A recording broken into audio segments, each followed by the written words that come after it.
E para falar justamente sobre esse impasse nos preços de hospedagem que entrou em debate na COP30, recebemos o presidente do Instituto Brasileiro de Proteção Ambiental, Carlos Bocuí. Bom dia, Carlos. Seja muito bem-vindo ao Jornal da Manhã. Bom dia, Paula. Como vai? É um prazer estar aqui.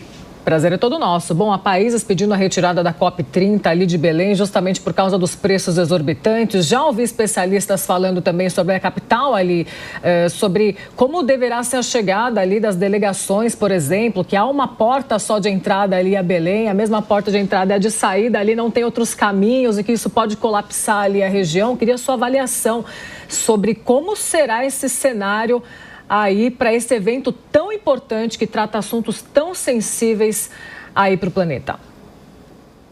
Olha, em primeiro lugar, é importante dizer que a COP30 se reveste de um valor inestimável como conferência, porque ela se coloca justamente no momento da emergência climática, quando o mundo atravessa uma série de fatores extremos climáticos, e isso leva à necessidade de avançar no acordo, né, que se pretende para a COP30, que é o redimensionamento das emissões de gases de efeito estufa pelos países. Então, o objetivo é muito importante. A segunda questão é que não se trata apenas de abrigar na conferência as representações governamentais, mas também de abrigar a sociedade civil, os movimentos sociais, os indígenas, todos aqueles movimentos que fazem uma pressão de controle social, de bastidores no entorno da conferência, e isso acaba pressionando os agentes governamentais na hora dos acordos, né? Como, por exemplo, aconteceu em Glasgow, na Escócia, no Reino Unido. E o grande problema é que as conferências anteriores, elas foram realizadas em países autoritários, onde não havia liberdade de expressão, de manifestação. Então, o Brasil, ele marca esse novo ciclo de conferência que pode permitir pressão social a partir de participação. Então, eu estou falando aí não só de países pobres que têm dificuldade de pagar alojamento, mas também de pressão social, de movimentos sociais que participam das conferências. Então, sob qualquer aspecto, esse problema da conferência COP30 não oferecer infraestrutura suficiente para abrigar participantes de uma conferência de tamanho importante, ela é inaceitável, não é? E o governo deve trabalhar fortemente no sentido de dar uma resposta para para esse desafio. Sem contar, né, Bocuí, bom dia para você, bem-vindo aqui à Jovem Pan. Bom dia. A gente já teve uma mudança de sede, foi no Chile, né, em 2019, que aí acabou passando para a Espanha. Mas a gente teve tempo para se preparar para essa COP aí, para ajustar essa questão dos preços. Ontem mesmo nós fizemos aqui um comparativo na Jovem Pan, coisas de subirem 10 vezes mais, algo como a hospedagem custando 8 mil, no período da COP vai para 62 mil o total nos dias ali. Então, uma delegação que tenha muita gente que seja de um país mais pobre, não teria muita condição de acessar esse tipo de hospedagem. Mas, Bocuí, como é que você classifica esse atual momento ambiental que a gente está vivendo e a importância dessa COP sediada no Brasil? Então, é exatamente o que eu disse. Nós tivemos uma série de eventos que foram realizados em países que não só eram países autoritários, né, onde a manifestação da sociedade ela era impedida por regra governamental, que foi o caso das 3 últimas conferências, como também a importância do acordo que se faz nessa conferência da COP30, que é o estabelecimento dos limites de emissões dos países, né? Quer dizer, na verdade, a parte prática do processo. Como é que os países vão diminuir as suas emissões e quais são os compromissos que eles vão assumir com relação a isso. Então, esse fato se reveste da maior importância estratégica para a segurança planetária. Porque hoje nós temos um outro problema que é pouco divulgado.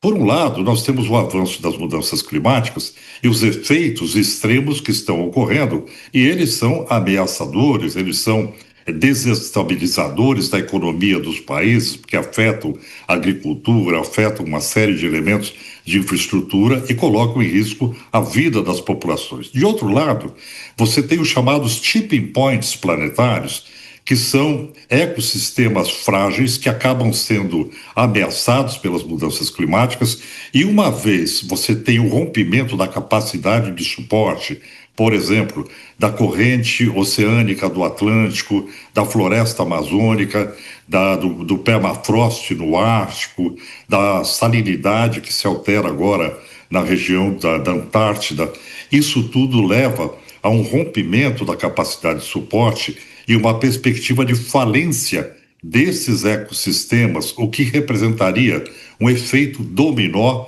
que seria devastador para o planeta. Então, nós não estamos falando mais apenas de questões pontuais referentes a alterações climáticas que provocam eventos extremos, e isso afeta a sociedade. Mas nós estamos falando de alterações estruturais para o planeta decorrentes das mudanças climáticas. Então, esse cenário de risco no qual estamos inseridos hoje, ele exige que essas conferências tenham efetividade, né? Que elas realmente produzam compromissos para que a gente consiga ter uma condição que nos livre do lançamento de gases de efeito estufa. Então, é importantíssima a conferência no momento histórico em que ela se coloca, no contexto geopolítico internacional de dificuldade também por conta da saída dos Estados Unidos, e importante por conta da emergência climática que se reveste hoje de uma periculosidade ímpar, né? Então, de todas as formas, a conferência COP30, ela exige ampla participação social. Então, a estrutura do evento deve proporcionar essa facilidade que é a base de todo o processo de discussão democrática, de participação da sociedade. Não, com certeza. O tema principal desse evento, a importância desse evento, acaba ficando de lado, né, com essas tarifas, porque todo mundo só fala sobre esse assunto, inclusive. Agora, Carlos, estava pesquisando aqui, Nonato, inclusive, também, estava dando uma olhada no preço das tarifas, realmente estão exorbitantes e cada vez mais altas, né? Para você ter uma ideia, aí um período de 7 dias... comprando 2 dias antes, isso nem falando sobre passagem, viu, Carlos e Nonato? Uma média de R$48 mil de hospedagem, a gente está falando de um quarto ali na região de Belém, ali no Pará. Então, assim, realmente, para quem está vindo de fora, então, nem se fale, o preço fica mais alto ainda, né? Tem os custos com as diárias ali, fora a alimentação, 75 mil aqui, estou observando, um apartamento em Belém. Então, realmente, o preço está absurdo. Na sua avaliação, Carlos, o que o governo, dá tempo do governo ainda fazer alguma coisa, enfim, eu já ouvi falar até mesmo sobre a construção de algum ambiente, algum lugar para receber delegações aí em tão pouco tempo. Não sei se daria tempo assim. Eu acho que é difícil equacionar esse problema, porque o que acaba acontecendo, eu participei de várias conferências e há um efeito que aconteceu inclusive na Conferência de Paris, que no final do processo, para a acomodação das pessoas, Paris tem uma infraestrutura hoteleira imensa, mas houve uma espécie de leilão das habitações no último momento. Então, no último mês, foram feitos muitos cancelamentos que haviam sido de reservas lá no começo do processo, porque aqueles que locavam esses ambientes, eles podiam locar mais se eles ficassem livres dos compromissos assumidos no começo, quando os preços estavam dentro da normalidade. Então, além do problema que isso gera de impossibilidade de acomodar populações, por exemplo, ou delegações da África e de países mais pobres, você ainda corre esse risco de instabilidade daquilo que já foi acordado. No final, vira um leilão, né? Eu diria sem ética, infelizmente, que é o que acontece normalmente em situações assim. Acontece.